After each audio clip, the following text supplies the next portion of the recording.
يلا فيديو جديد هنحضر مع بعض النهارده الغدا بطريقه سهله وبسيطه، حاجه كده تحفه. يعني احنا النهارده جايبين الغدا او هنعمل الغدا من غير ولا حاجه. كل ما بتجيبي فراخ شيلي الكبد والقوانص بتاعتها في الفريزر لحد ما تعملي كميه وفيره كده ونطلعوها ونشوف بقى هنعمل فيها ايه. الفيديو حلو، اهم حاجه نسمي الله ونصلي على الرسول.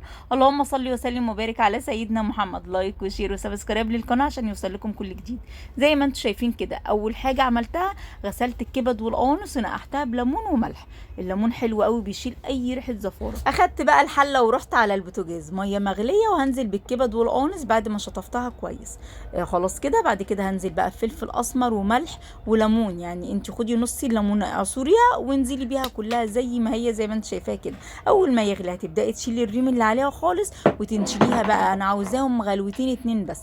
بعد كده عندي بصلتين، هبدا بقى اقطعهم شرايح او قطعيهم قطع صغيره زي ما انت عاوزه، بس الشرايح كده بتبقى حلوه بتبان في الخلطه وبتبقى جميله. عندك بقى فلفل الوان، يعني الفلفل الالوان بيعزز اي حاجه بتحطيه عليها. لو موجود حطيه، ما عندكش يا ستي عادي فلفل اخضر عادي خالص. حطيت فلفل اصفر واحمر واخضر هقطعه مكعبات زي ما انتم شايفين كده. وعندي كمان طماطم هقطعها قطع صغيره. اهم حاجه الطماطم كمان قطعها قطع صغيره. خلاص، يعني بصي شكل الخضار اصلا يعني يفتح النفس، بجد شكله حلو قوي. اليومين دول بحاول على قد ما بقدر اجيب لكم وصفات سهله وسريعه في نفس الوقت تدخلي المطبخ ما تاخديش وقت خالص. على قد ما تقدري بقى اليومين دول وفري، يعني ربنا يعيننا ويعين الامه الاسلاميه كلها ان شاء الله. بعد كده باخد الكبد والقوانص بعد ما غلت غلوتين اتنين بالظبط، بنشيلها وما تغسلهاش بميه من الحنفيه، بميه سخنه برضو، وغسلتها وقطعتها قطع صغيره زي ما انتم شايفين كده. طاسه بقى، جريل، صينيه، زي ما انت حابه بقى اعمليها فيها. مكعب زبده وحطيت معلقتين من الزيت علشان الزبده ما تتحرقش. بعد كده هنزل بالكبد والقوانص شوحيها كويس لحد ما تبدا تاخد لون او تلاقي القوانص بتتكتك كده. هتنزلي بعد كده بفلفل اسمر وملح بس، مش هحط اي بهارات تاني غير البهارات دي، وورق لوري كمان. ما تحطيش بهارات كتير علشان تحسي بطعمها، هي فعلا طعمها كان حلو. بعد كده اول ما الاقيها بقى اخدت اللون هنزل بالبصل والفلفل الالوان. مش هنزل بالطماطم دلوقتي، مش عاوزين نسبق الاحداث، هقول لكم ليه مش هنزل بالطماطم. المهم ان انت هتقلبي بقى الخضار بتاعك كويس على نار يعني وسط، ما تعليش النار قوي، ومعلقه من الصلصه زي ما انتم شايفين كده. احتاجت ميه هتحطي بصي معلقتين ميه بمعلقتين ميه، يعني ما تحطيش ميه كتير، هي ما بتحبش الميه الكتير.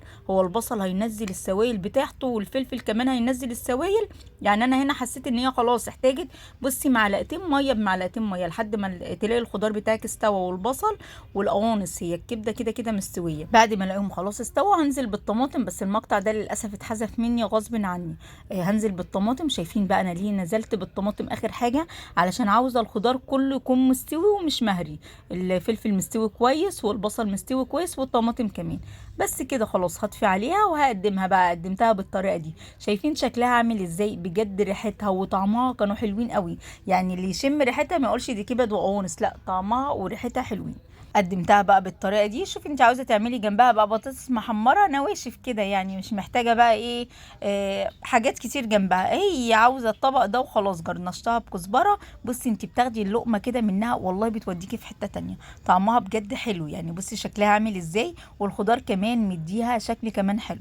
يلا كده في رمضان اعملي، يعني لو صنف من ضمن الاصناف عاوزه تعمليه لوحده بجد كان حلو. لو الفيديو بقى عجبكم ما تنسيش باللايك والشير والسبسكرايب. اشوفكم ان شاء الله على خير، مع الف سلامه.